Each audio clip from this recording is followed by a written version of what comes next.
వీధి కుక్కల అంశంపై సుప్రీంకోర్టు సంచలన వ్యాఖ్యలు చేసింది. వీధి కుక్కల ఉన్మాదం భారత ప్రతిష్టను అంతర్జాతీయ స్థాయిలో దెబ్బతీసిందని వ్యాఖ్యానించింది. వీధి కుక్కలు మానవులపై చేసే క్రూరత్వం గురించి ఏమంటారు అని పిటిషనర్లను ధర్మాసనం ప్రశ్నించింది. కుక్కల దాడులు పెరగడం కూడా ఆందోళన కలిగిస్తుందని పేర్కొంది. ఇలాంటి సంఘటనలు నిరంతరం జరుగుతున్నాయని విచారం వ్యక్తం చేసింది. మన దేశాన్ని విదేశీయులు కించపరిచేలా మాట్లాడడానికి కుక్కల బెడద కూడా కారణమని సుప్రీం సంచలన వ్యాఖ్యలు చేసింది.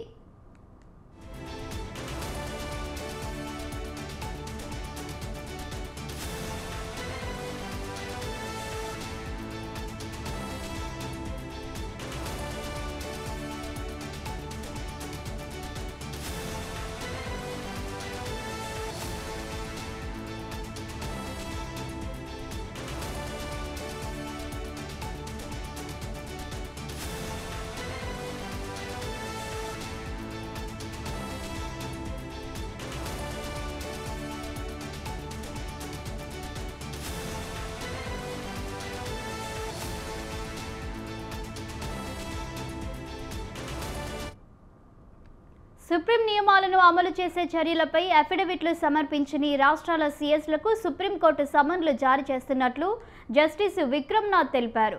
పశ్చిమ బెంగాల్, తెలంగాణ మినహా అన్ని రాష్ట్రాల కేంద్రపాలిత ప్రాంతాల చీఫ్ సెక్రటరీలను సుప్రీంకోర్టు సమన్లు జారీ చేసింది.